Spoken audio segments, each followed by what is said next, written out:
What's up, guys? Welcome back to El Merengue Culé. First off, we wanted to start off by saying thank you, guys. Thank you for 1,000 subscribers. This week has been unbelievable. Absolutely unbelievable. And we are out of words for thanking you guys, but we wanted to show our appreciation with a surprise. Yeah. Roll the new intro.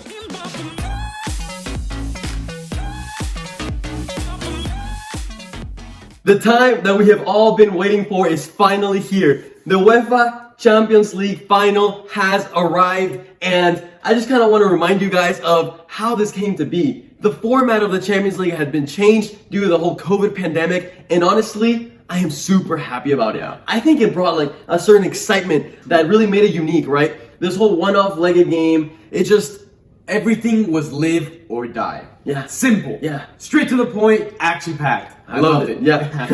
It was great. It was great. Okay, let's get started. Let's go ahead and get started. I just kind of want to start off by asking a question. Tell me about Bayern Munich in their playing style. Should it be changed? Oof. Should Bayern Munich stick away from such a high line? Yeah, that's a big question, I think. Let us know down below. I don't think so. I think this is one of the main tactics that brought them the amount of success. Because without the high line, they could not press the way they press. They drown the opponents in press. They capitalize from their mistakes, and this is all down to that high press, which comes from the high line. In my opinion, they should risk the lethalness from Neymar, Mbappe, and Di Maria, their speed, their agility, their dribble. They should risk it because they can really do some damage up top. Talk about 42 goals. Yeah. Tell us about that. 42 goals. They're about to break a record. So the record currently is held by Barcelona. I think it was in the 2001 season. Yeah. It is 45 goals, right? But keep in mind, for a Champions League, now keep in mind the Champions League was played throughout 16 games. Yeah. This Bayern Munich team has played 10 games and is at 42 goals. If that doesn't speak volumes. It's massive. And, okay, so I kind of want to start saying what my key to this game is. Right off the bat, we're diving straight into it. Straight into it. My key to this game is the rhythm of the match. This is the rhythm. So, Bayern Munich is going to want to keep a game that is high pace, high rhythm, because I feel like it favors them. Now I think a lot of people could say, well, what about PSG's counters? And that is a potential, downside to their playing style. But ultimately, I think no team can handle the fluidity of Bayern Munich's attack. Because the thing with Bayern Munich is they don't just attack through one side, they can attack anywhere. I think it's a misconception of PSG's counters. I was looking at the stats, and for this Champions League, I believe I don't remember exactly how many goals they scored in total, but I think only 2 or 3 actually came from a counterattack, which is surprising. So I think they've kind of, yes, they have the ability to score counterattack, but they've kind of gone away from that. So just continue, sorry. No, yeah. Actually, you were telling me something about the percentages of where in the field Bayern Munich attacks. Tell us a little more. Bayern Munich is equal, right? Whether it be the left-hand side, the middle, or the right-hand side, everything is roughly around 33%, each attack coming from all 3 sides. Now, PSG, on the other hand, they're a little bit left-sided heavy. Not too much, right? It's 40% versus 30 and 40% on that left-hand side, which is, again, either where Neymar plays or where Mbappe plays, right? They can switch off. I think the last game we saw Neymar playing a bit more centrally and then Mbappe playing a bit more wide, which is kind of different than what we've been used to seeing of them. And now that's going to leave us with a key matchup. Whoever's playing on the left, I think it'll be Neymar. Okay. But, be it Mbappe, either way, 2 very fast players, very skillful players against Kimmich. What do you think about that? Kimmich, both Bayern's outside backs, they love to push up, and again, it creates such a big part of their game, and I don't think they should risk that. However, it does expose their downfalls. As much as Kimmich creates, I think he's been the player that's created the most opportunities in that Bayern team, because he does create a lot of opportunities for them. It does expose the outsides. Right, exactly. And I think that is where we get PSG's key match of the game for me, because it's going to go down to basically countering the rhythm of the game and basically slowing it down. I think for PSG is going to be crucial to slow that game down, keep it to their pace, them be the ones that are dictating the tempo of the game, and that's going to come via Neymar and his ability to draw fouls, and also obviously the midfield and Ander Herrera, Verratti, their ability to just control the game. But Neymar's ability to draw fouls. He's been drawing fouls left and right. I'll put it We all this know way. that. Out of every player on the field, he's the one that's drawn the most fouls. I looked up the statistics. Yeah, exactly. And it's obvious because of his dribbling abilities. So, like I said, slowing the game down is going to be huge for PSG. For me, this game is going to come down to a few things. I think PSG will expect to get some attacks. I mean, Bayern Munich, as well as they are, they're not perfect. Against Lyon, they allowed them 3 clear chances in the first 10 minutes and a few others sprinkled throughout.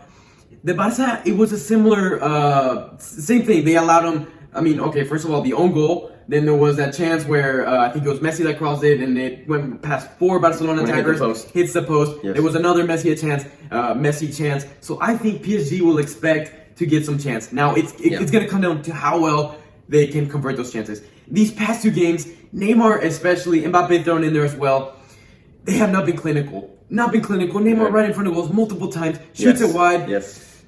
Can he be clinical? That is what it's come down to. And then the second aspect of it is, we know Bayern Munich is going to press, or I'm pretty sure of it. How well can PSG break out of that press? Those are my 2 major points. Yeah, and it's going to come down to how skillful their center mids are. How inspired is Verratti, how inspired is Herrera, whoever's playing that center mid. But I have a key question, I think. Okay. Bayern Munich, in none of the matches so far this season, or in the Champions League, have had the feeling of going down in the scoreboard. Yeah, I saw that. They have not gone down at all. So, if PSG can be clinical and get a goal and bag a goal early or at any point before Bayern Munich, how can Bayern Munich respond to this? It's not a scenario that they've been in there that they've been before. So how can they respond? That'll be big. Can Lewandowski, can Gnabry, Mueller put the team on their back and be like, it's okay. We just keep defending, keep being a solid defense, and we'll get you a goal.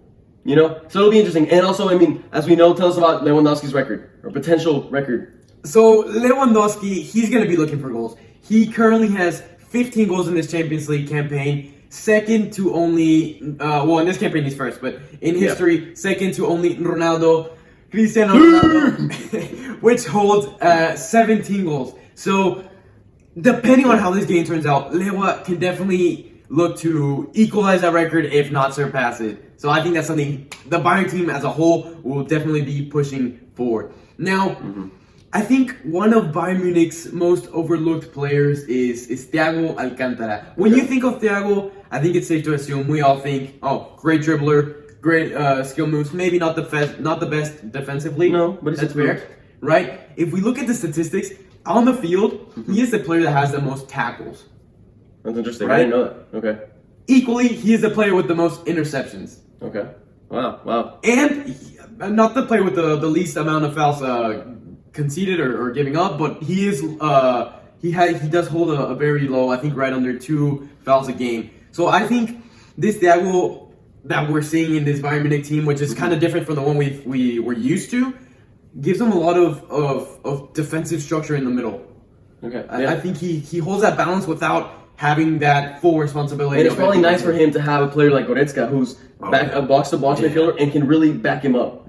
So I think that's where Bayern really gets such solidity in their midfield. I think they're going to want to stick to what's been successful for them. If it's not broken, why fix it? So I think we're going to be seeing Neuer, Kimmich, Boateng, Alaba, and Davies in the defense. We're going to be seeing Thiago Alcantara with Goretzka, and then up top we're going to have Mueller, Perisic, Gnabry, and Lewandowski up top. I think they're going to stay true to their lineup. But for PSG, the thing I'm curious for them, we're getting close to wrapping this video up, but the thing I'm curious for them is, will the pressure of reaching a Champions League final at last get to them? How well can they deal with it? I know they have players with a lot of experience in other teams, in other scenarios. Like, Mbappe obviously has won a World Cup. Neymar has been in the Champions League final before. But for the team as a whole, and what it means to PSG, can they deal with that pressure? Will it affect them? Will it get to their heads? I don't know. It could. Because I think my question here is, they may be, in my opinion, this is the best chance PSG has at winning the Champions League. Because of the fact that it was a one-legged Champions League, and I'm not saying that Atalanta and RB Leipzig were bad teams, but to me it feels like to get to a Champions League final, you gotta eliminate a big dog. You gotta eliminate a monster. you know, and it's part of getting to a Champions League final. And PSG really hasn't faced up against a monster in the elimination round. You know, they had Borussia Dortmund, great team, but not a monster. And then they had Atalanta, also great team, and RB Leipzig, great team. But none of them are just a giant. So, you know, with all that being said, like, I'm just curious as to how PSG is going to deal with like the nerves, and also if they were to potentially lose the final, how does this mean like the project has failed? Like, you know, in their eyes, I don't know. I personally, I don't think it's a failure. I also don't think it's their best chance of winning the Champions League. I agree.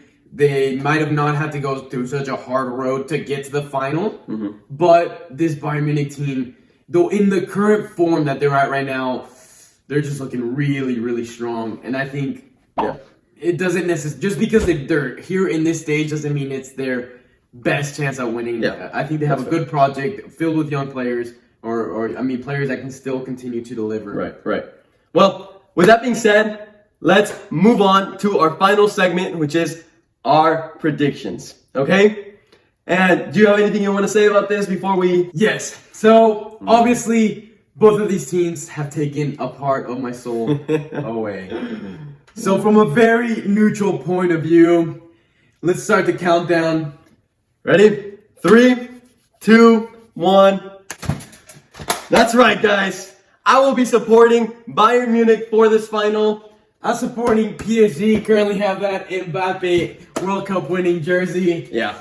I just personally, this is a personal thing, I don't really want Neymar to win the Champions League. I feel like he left Barcelona trying to prove them wrong, trying to say like I'm the better man, and I personally don't like the way that whole thing happened. So for me, it's kind of like I'm just being kind of stingy, like Neymar, I don't want you to be right for what you kind of did overall. And secondly and lastly, and this is something that I actually want to ask you guys. Obviously, I'm a Real Madrid fan, and obviously Real Madrid wants to get Mbappe. So my question to you guys is, if PSG wins the Champions League, how does that affect Mbappe's chance to going to Real Madrid? Could it be that, you know, he won the Champions League with PSG, now he's like, you know, I love this team, I want to stay here and keep winning with them? Or could it be, I won the Champions League, I'm ready to move on to the next challenge in my life, and I'm ready to move on to Real Madrid? So personally, I feel like if he were to not win the Champions League, he would start getting frustrated with this whole project that PSG has, that he doesn't see it basically reaching like a final ending point, like a, you know, the light at the end of the tunnel, and that he'll get frustrated and want to just move on. So that's kind of like the personal, in the way that I can get Real Madrid into this for myself. And also, I was just very pleased with the way Bayern Munich's been playing. I think their game is absolutely phenomenal, and I mean, they eliminated Barca, so. For me, I'm still hurt about that Bayern Munich loss. Obviously, but I am coming from a very neutral point of view because PSG has taken a lot away from me as well. So I'm gonna keep it up with a very neutral scoreline, 3-3. I want it to be action packed. I think most fans do. 3-3 would be awesome. 3-3 PSG in the PKs. Wow! That would be such an exciting final, actually. Yeah. Wow. I'm gonna be going for a 3-1 victory for Bayern Munich. I think they're gonna score early, and the game is going to level up. I think overall it's going to be a very even game with lots of counterattacks, lots of attacks. But then they will get a second goal later on in the game. PSG will come back closer, but then in the trying to tie it up, Bayern will get them in the counterattack and finish off this final with a 3-1 score. Guys, as always, I want y'all to let us know down in the comments, not just your score prediction, but anything you may think about this final. I know a lot of you guys already left your predictions in that Bayern Munich versus Lyon reaction video, but if you would, I would very much appreciate it if you go ahead and put it down again, so it makes it easier for us to find the winner of our shout out, as we usually do. Is there anything else you would like to add? I'm super excited, guys. I'm very excited. This is, I think, one of the most exciting finals in recent times. Yeah, for sure. Guys, as always, it was great talking to you guys. I hope you'll have a wonderful day. We will see you on Sunday for that final, and peace out.